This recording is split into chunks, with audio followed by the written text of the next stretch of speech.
Since I was 17, I've been at war with my body. One day, there was a grotesque amount of blood in the toilet.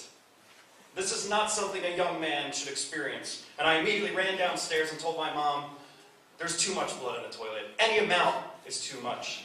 My best friend who was waiting for me began laughing. And I said, what? This is serious. I need to see a doctor. And he said, I know it's serious, but they're going to put a camera in your ass like my dad. He was right, of course. Worse, my mother managed to find the most awkward gastrointestinal doctor in New Jersey. He had just a way of phrasing things as I was going through a colonoscopy that just didn't make me feel relaxed. And for instance, I'm laying there, with those stupid gowns and with my knees to my chest, very embarrassed, very self-conscious, and he's behind me and he says, first, you will feel some cold lubricant. It's impersonal, I know. And you know what? I was fine with it being impersonal until he said it was going to be impersonal, because that made it personal. The rest of the experience, I kind of black out. It was probably just as emotionally and physically awkward. And he was very sad afterwards because he said that he was only able to make it about halfway into my large intestine with the camera. And what he didn't know is, of course, the night before, stupidly, I'd had a cheesesteak for dinner, and no amount of enemas in the morning can get those bad boys out. But still, he was able to tell me that there was nothing major going wrong. That, in fact, what he thought I had was irritable bowel syndrome and some hemorrhoids. Right? They go hand in hand, apparently. And to explain this to me, he gave me a pamphlet.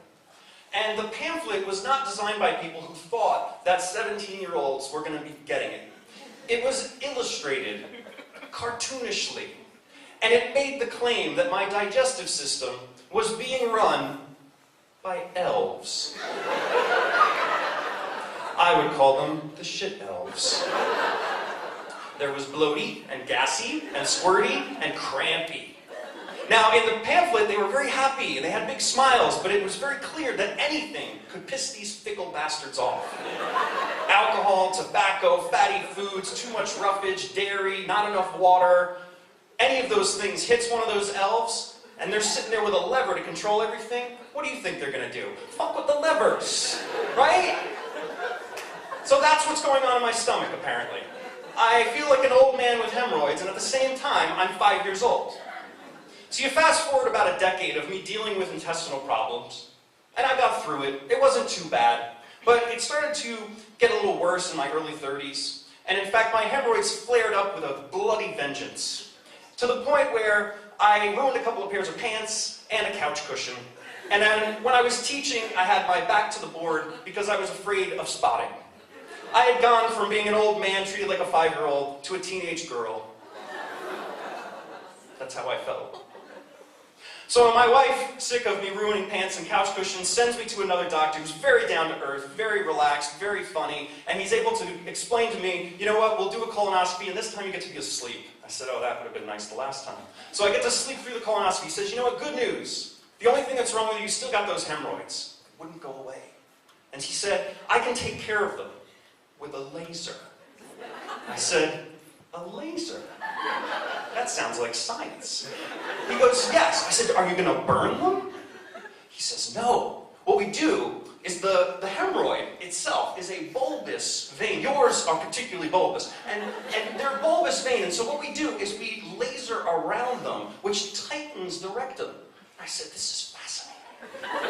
And then the vein gets out of the way so that when material passes, that was his word, material passes, they don't get irritated, they don't bleed. I said, doctor, this sounds like science and magic. Let's do it. But you see, like all science and magic, it was very uncomfortable. Because you think laser, pew, pew, pew. No, no, no. No, no. Get in there the first time, up on the table, I'm a little nervous, but I didn't have a cheesesteak the night before, so I'm good. All right? So I got my knees to my chest, I'm ready to go, and he says, all right, so here's what we got to do. We got to get a little lube going, so, okay. Then we got to get this guy in here, it's called speculum, just breathe. Then we got to get a camera. Oh, my old friend. The camera. The camera's got to go in, but it also has to turn around so we can see where they're burning. And he has to be able to turn it. And then the laser has to go in. Yes, in. This is not a very fun procedure. This is not magic anymore. This is more like science. So here we go. So he goes and he burns, and it's not pew pew pew, it's burn, burn, burn. And like anything with lasers, time automatically slows down. Alright? It's not fun, it hurts. But he does it, and I'm like, great, I'm never gonna have to deal with these bastards again. I beat the elves, right? Take that. A month later, I'm back in his office. They're still there. Okay, let's do another round. All right, let's go. We'll do this. I get up on the table. Right? Here we go. Fire laser 1. Fire laser 1. Is it plugged in? You sure? Really? Do you think we blew? Are there bulbs in a laser? Everything you right? Yeah, whatever. All right, go see if we got the other machine. So the nurse goes out. I'm sitting there. It's excruciating. Waiting, bring the machine. Let's get this done. I'm sorry, doctor. We lent the machine to the other office. Oh, Evan, I feel terrible about this. Could you come back next week? I cannot make rational decisions at this moment. After I composed myself, cleaned myself off, got dressed, I agreed to come back because I figured third time's a charm, right? But also deep down, I knew it wasn't going to matter. They might get rid of the hemorrhoids for a little while, but they would come back. The shit elves would not let me win. And in fact, I started to realize the shit elves had been with me for half my life. Why would I even get rid of them? I can't laser them, so they're going to win no matter what. So what's the difference?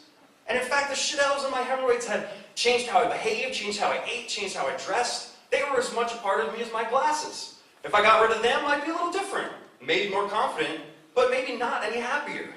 And so I realized I had been at war with my body for so long. And here, I was okay with the elves and the hemorrhoids and their contribution to this horrible, horrible body of mine. Thank you.